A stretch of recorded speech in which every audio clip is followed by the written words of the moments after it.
Dear friends, इस वक्त हमारा टॉपिक है जीरो कंडीशनल।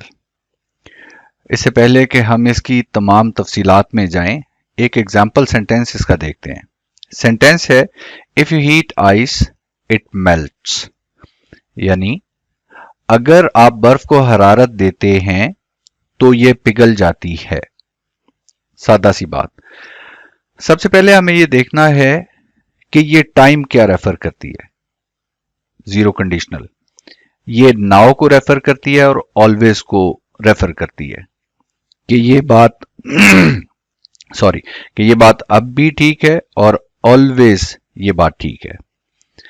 इससे पता ये चलता है कि ये साइंटिफिक फैक्ट्स को प्रेजेंट करने के लिए इस्तेमाल की जाती है और इससे यह भी पता चलता है कि ये यूनिवर्सल फैक्ट्स को प्रेजेंट करने के लिए इस्तेमाल की जाती है।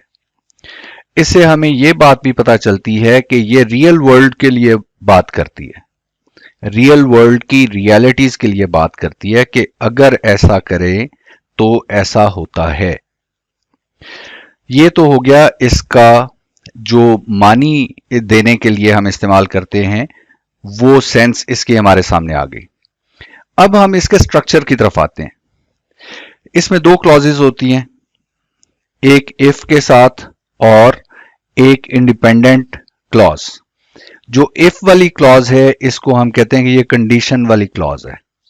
और बाय द वे इफ जो है ये एडवर्ब होता है और ये एडवर्बियल क्लॉज है, एडवर्बियल क्लॉज ऑफ कंडीशन। मजीद ये कि ये डिपेंडेंट क्लॉज है सॉरी।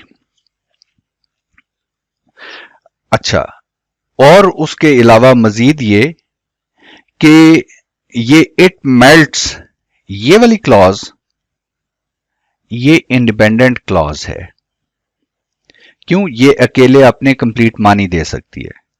तो जीरो कंडीशनल तमाम कंडीशनल्स की तरह डिपेंडेंट क्लॉज यानी इफ क्लॉज से और इंडिपेंडेंट क्लॉज इन दोनों के मिलने से बनती है। और ये हम पहले भी डिस्कस कर चुके हैं कि अगर independent clause plus dependent clause होगी तो इन दैट केस सेंटेंस क्या होगा? कंपाउंड सेंटेंस होगा या कॉम्प्लेक्स? कॉम्प्लेक्स सेंटेंस होगा। तो जीरो कंडीशनल का सेंटेंस भी कॉम्प्लेक्स सेंटेंस होता है। अब हम आते हैं इसके स्ट्रक्चर की तरफ, टेंसेस के लिहाज से इसके स्ट्रक्चर की तरफ। तो इसमें जो इफ क्लॉज है ये भी सिंपल प्रेजेंट में होती है, प्रेजेंट इन डेफिनेट टेंस में होती है और रिजल्ट क्लॉज भी प्रेजेंट इन डेफिनेट टेंस में होती है। If you heat ice, you के साथ first form of the verb, so ये क्या बना रही है? Simple present. इट मेल्ट्स, तो मेन क्लॉज भी क्या बना रही है? Simple present. तो हम इसको वाइस वर्सा करके भी समझ सकते हैं कि जीरो कंडीशनल की पहचान क्या है कि इसकी मेन क्लॉज और इसकी इफ क्लॉज ये दोनों सिंपल प्रेजेंट में होंगी।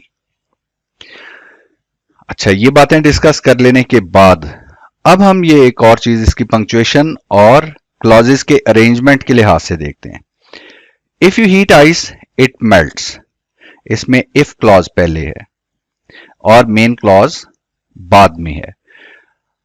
अगर हमारे पास डिपेंडेंट क्लॉज पहले होगी, इफ क्लॉज पहले होगी, तो हम इफ क्लॉज के बाद में कॉमा लगाएंगे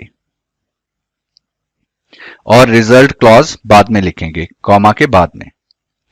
हम इस अरेंजमेंट को रिवर्स भी कर सकते हैं। मसलन हम कह सकते हैं ice melts if you heat it. अब हमने क्लॉजेस को रिवर्स किया और साथ में नाउन और प्रोनाउन को भी रिवर्स किया कि जो पहली क्लॉज है वहां पर हम नाउन ले आए हैं आइस मेल्ट्स और रिजल्ट क्लॉज में जाके हमने प्रोनाउन दे दिया है, क्योंकि नाउन को पहले इंट्रोड्यूस करवाना आपका मेरा इखलाकी फर्ज है भाई।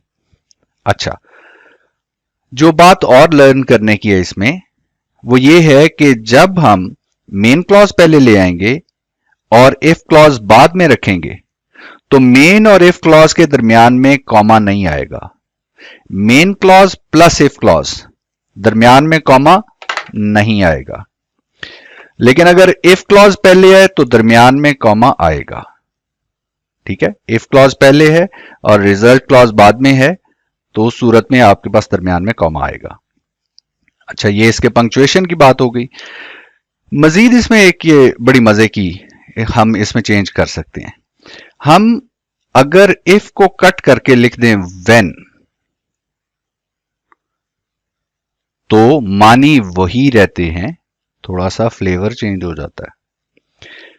When you heat ice it melts, और वी मे से ice melts if you heat it, or we may say ice melts when you heat it। मानी दोनों सूरत हाल में if और when के साथ सेम रहेगा। अब इसके इस्तेमाल में हमने ये देखा है कि जीरो कंडीशनल इस्तेमाल किया जाता है साइंटिफिक फैक्ट्स को प्रेजेंट करने के लिए या नेचर की रियलिटीज को प्रेजेंट करने के लिए। जैसे snakes bite if you scare them, ठीक है, ये नेचर की रियलिटी। इसके अलावा क्या इस्तेमाल है इसका? तो इसका इस्तेमाल होता है इंस्ट्रक्शंस देने के लिए। सेंटेंस देखिए, if anyone annoys you do not agitate, तो ये इंस्ट्रक्शन दी गई है।